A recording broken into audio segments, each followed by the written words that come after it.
So you said earlier that this is your second attempt at home brewing.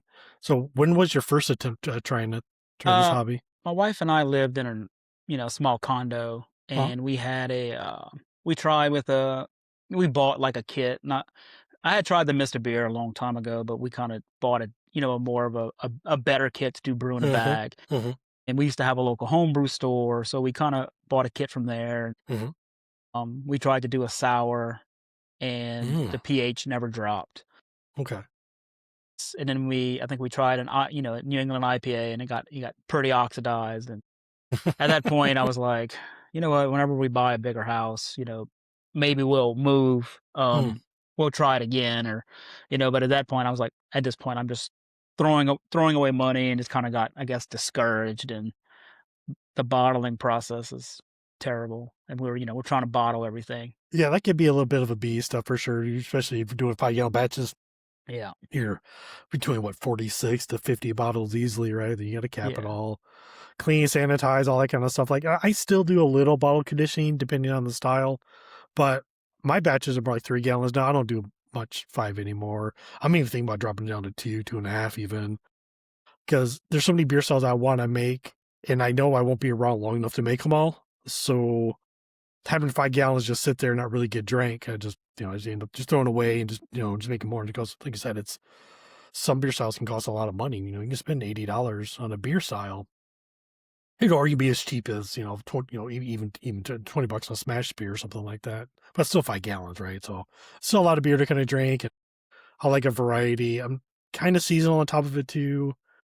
So like right now, I have on my tap, I have a cloche that's getting better. I have a hard time with cloches. Like my first three I made were just garbage. This one's better.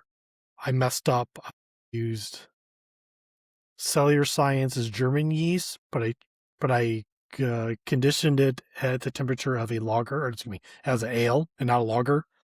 So I think that kind of messed up like the flavor profiles in it. So it's a little more bready than probably what I want. I think the build grade's fine. I don't think there's anything wrong with that. It's really simple because there's not much to a close anyways. I think it's just that yeast. So I'll probably try like a different yeast strand. I have a hazy pale ale I have on tap for competition actually here in a couple weeks. Hops I've never used before, and I can never say the name right. I want to say Aline or Alina hmm, is Elani. So it never heard of has that. like tropical citrus notes. It has like white peach and a few other oxidants to it.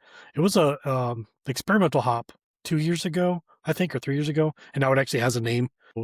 I bought mine as experimental. They've been sitting in my fridge. And I was like, I got to use these for something. The homebrew club I'm in, they said, oh, these are the beers we're going to do for competition. It's like, all right, I'll use it this time. So I was even thinking about making it with a like a tropical blonde. I thought that'd be kind of tasty as well too. So it turned out pretty good. It's getting better as it ages. When I first tried it, it was like it smelled great, but the taste wasn't quite there. But now it's starting to kind of mellow, kind of do its thing in in the keys are right. So it's pretty fun overall. I've kind of started moving the opposite way. I've started doing more 8-gallon batches, and I Okay, split them into four. okay, So basically, like for example, like I brewed two beers for a birthday party for mm, a 1-year-old's birthday party for their guest. So basically, I brewed it and I made the recipe for a Hefeweizen and a sour. So I got two beers out of I got 8 gallons for each keg for the birthday party. that's a So good idea. the recipes are very similar, and I was the yeast that I use whenever I sour it kind of just works out. And but I started doing kind of the same thing when I do stouts. Hmm. I'll basically do 10-gallon or an 8-gallon, or if I uh if I want to experiment with something, I may do 8, do 5 and 3, Mm, and usually I'll keep the 3, but the 5's for a competition or something like hmm. that. Hmm. So I Hmm. kind of I kind of try to just to do different things because I have I have an anvil foundry all in one, and basically it takes me 5.5 hours to do a batch. Hmm.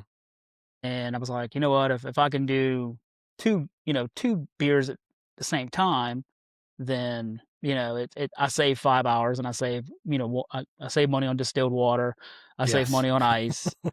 So I mean, for me, it's like you know time is everything. So it's if I can Hmm. do two beers at one time,